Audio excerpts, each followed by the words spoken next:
የመልሱ ጨዋታ ምን መልክ ይኖረዋል የሚለው ጉዳይ ሚካኤል አርቴታ በሚያሳልፋቸው ውሳኔዎችና በኤምሬትስ ስታዲየም ካርታውን እንዴት እንደሚመዘው ወሳኝ የሆኑ ስጋቶችን ለመጋፈጥ በሚወስደው እርምጃ ላይ በእጅጉ የሚወሰን ነው።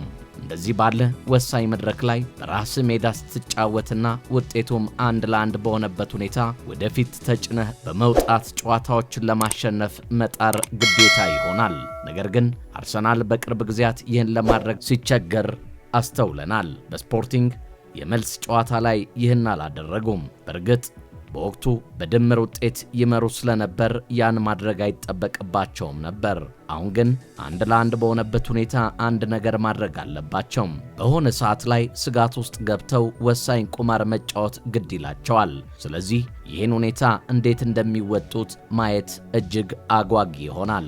የደጋፊዎች ምላሽም ሌላው ትኩረት የሚስብ ጉዳይ ነው። በገዛ ሜዳቸው ለአርሰናል ያጨዋወት ዘይቤ እንዲሁም ጨዋታው ከበድ እያለ ሲመጣ የሚኖራቸው ስሜት በተጨማሪም ጨዋታውን ላለማሸነፍ ከውድድሩ የመሰናበትን ፍርሃት እንዴት እንደሚቆጣጠሩት አብረን የምናየው ይሆናል።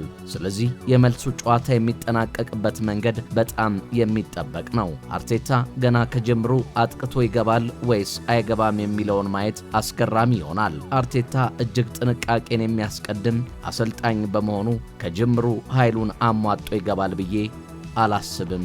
የመድፈኞቹና የሬዲዮ ብላንካዎቹ የትናንት ምሽት ብርቱ የሜዳ ላይ ፍልሚያውን ግን ስንመለከት መድፈኞቹ ለየት ባለ የአሰላለፍ ለውጥ ወደ ሜዳ የገቡበት ማሸነፍን ምርጫቸው በማድረግ በማጥቃት የአጨዋወት ስልት በለውጦች ተሞልተውና ግቦችን የሚያነፈንፉ ተጫዋቾችን ቢያስገቡም በተጋጣሚያቸው ላይ የጨዋታ ብልጫን ከእረፍት በፊት በይበልጥ ቢወስዱም ግብ የሚሆኑ የተደጋገሙ ኳሶችን ግን መፍጠር ሲሳናቸው፣ በተቃራኒው በሜዳው የሚጫወተው የዲያጎ ሲሞኔ አትሌቲኮ ማድሪድ በበኩሉ አፈግፍጎ በመጫወት ያገኘውን እድል በአግባቡ ያገኛቸውን እድል ለመጠቀም አቅዶ ከመግባት ባሻገር አስቆጭ የሚባሉ ሁለት እድሎችን ጋሪዝማን የመድፈኞቹ ማዕዘን ከመለሰበት ውጪ ግብ የሚሆኑ ኳሶችን መፍጠር ተስኖት በሜዳው ነጥብ እንዲያዝበት ሆኖ አምሽቷል።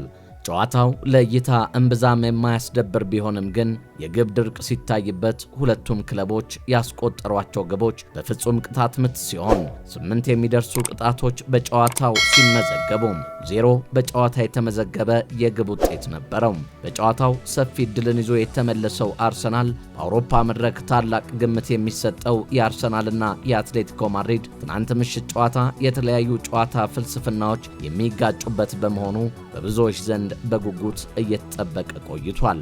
መድፈኞቹ በፈጣን የማጥቃትና የኳስ ቁጥጥር የበላይነት ላይ ትኩረት ሲያደርጉ፣ በአንጻሩ አትሌቲኮ ማድሪዶች በጠንካራ መከላከልና በመልሶ ማጥቃት ብቃታቸው የሚታወቁ በመሆናቸው ጨዋታው የታክቲክ ቼዝ ሊሆን እንደሚችል ተገምቶ አምሽቷል። አትሌቲኮ ማድሪድ በገዛ ሜዳውና በደጋፊዎቹ ፊት እጅግ ፈታኝ ቡድን በመሆኑ የሚታወቅ ሲሆን ሚካኤል አርቴታ ይህን ተረድቶ በምሽቱ ከከፍተኛ ማጥቃት ይልቅ ጥንቃቄ የተሞላበት የኳስ ቁጥጥርን ምርጫው ሊያደርግ እንደሚችል የሚጠበቅ የነበረ ቢሆንም ለየት ብሎ ታይቷል። ዲያጎ ሲሞኔ ቡድናቸው መጀመሪያ ግብ እንዳያስተናግድ አድርገው በማደራጀት በአንድ አጋጣሚ መርቶ ለመውጣት የሚጠቀሙበት የቆየ ታክቲክ በመኖሩ አርሰናል በከፍተኛ ትዕግስት መጫወት ይኖርበታል ሲባል ቢቆይም በማጥቃቱ በርትቶ አምሽቷል። የስፖርት ተንታኞች እንደሚጠቁሙት አርሰናል በአትሌቲኮ ተጫዋቾች ግፊትና ጨዋታን የማጓተት ስልት ሳይበሳጭ በረጋ መንፈስ መጫወት ይኖርበታል ቢሉም በጨዋታው ግን ማጥቃትን ብልጫው ቢያደርግም አትሌቲኮ በበኩሉ ከእረፍት በኋላ ጥሩ ሲንቀሳቀስ አምሽቷል። መድፈኞቹ በምሽቱ ቢያንስ አንድ የሜዳ ውጭ ግብ ማስቆጠር መቻላቸው በለንደኑ ኤምሬትስ ለሚደረገው የመልስ ጨዋታ ትልቅ እፎይታ ይሆንላቸዋል። በተለይም የተከላካይ መስመር ተሰላፊዎቹ ሳሊባና ጋብርኤል የአትሌቲኮን አጥቂዎች በመቋቋም አርሰናል በሜዳ ውጤቱን የመቀልበስና ስህተቶቹን የማረም ሰፊ ዕድል ይኖረዋል።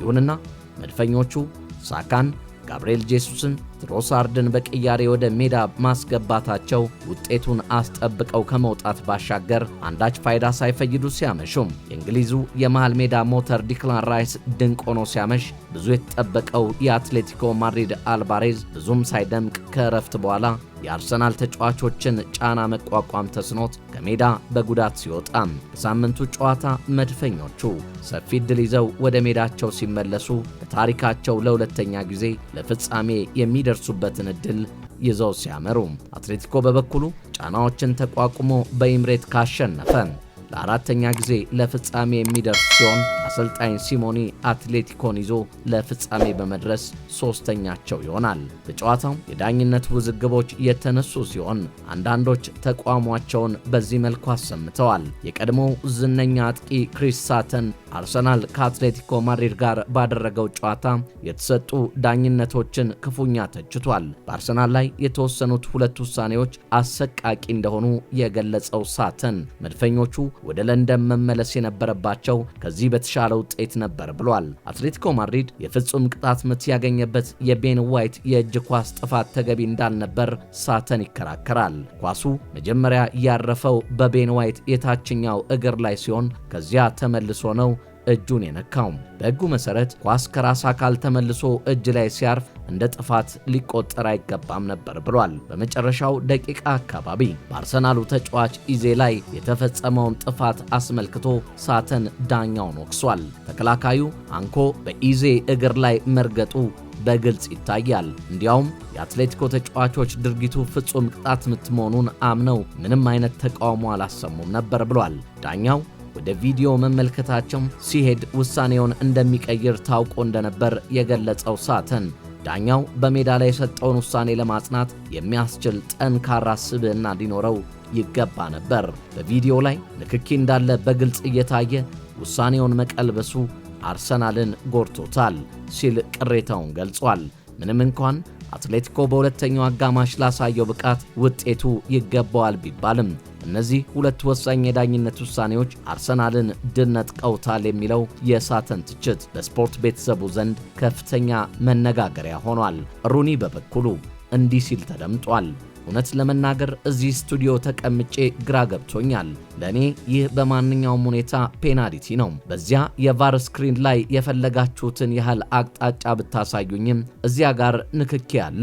ይህም ኤብሪቼዜ ሊመታ ሲል ሚዛኑን እንዲስት ለማድረግ በቂ ነው። ዳኛው በሜዳ ላይ ወዲያውኑ ፔናልቲ ሰጥቶ ነበረ። ይህም ማለት በጥሩ አቋቋም ላይ ሆኖ በወቅቱ የታየው ነገር በቂ ነበር ማለት ነው። ከዚያ ቫር ጣልቃ ገባና ወደ ስክሪኑ ጠራው። በድንገት ደግሞ ፔናልቲውን ላለመስጠት ምክንያት መፈለግ ጀመሩ። አንድ ዳኛ ወደ ስክሪኑ ከሄደ ውሳኔውን እንዲቀይር ሁልጊዜም ጫና ይኖርበታል። ግን ለምን? ግልጽ የሆነ የዳኝነት ስህተት አልነበረም።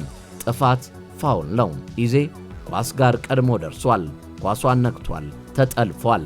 እንዲህ ያሉ ውሳኔዎች በዚህ ጨዋታ ላይ ብዙ ጊዜ ሲሰጡ አይተናል። ይህ ድርጊት በሌላኛው በኩል በአዲሞላ ሉክማን ላይ ቢሆንም ወይም ለአንድ ትልቅ ቡድን የሚደግፍ ቢሆን ኖሮ አሁን ይህንን ውይይት እንኳ አናደርግም ነበር። ግልጽ ፔናልቲ ተብሎ ጨዋታው ይቀጥል ነበረ። ይህ ለአርሰናል ወርቃማ ዕድል ነበር። ዛሬ ምሽት እጅግ በጣም ደክመዋል። ምርጥ እግር ኳስ ተጫውተዋል። ደግሞም ጨዋታውን በፔናልቲ ለማሸነፍ የሚያስችል ዕድል ይገባቸው ነበር። ይህን ዕድል በሩቅ ቦታ በሚገኝ ክፍል ውስጥ በተቀመጠ ሰው እንዲነጠቁ መደረጉ በጣም የሚያሳዝን ነው። አንዳንዴ ቫር በጣም ብልህ ለመሆን ይሞክራል። እሱ ያለው ግልጽ ስህተቶችን ለማረም እንጂ እያንዳንዱን ትንንሽ ንክኪ እንደገና ለመዳኘትና ውሳኔዎችን በጥርጣሬ ለመመልከት አይደለም። ዛሬ ምሽት ግን ትልቅ ስህተት ሰርተዋል። ስለ ንክኪው አነስተኛነት የፈለጋችሁትን ያህል ማውራት ትችላላችሁ። ነገር ግን መጨረሻ ላይ ኤብሪቼዜ በሳጥን ውስጥ ጥፋት ተሰርቶበታል።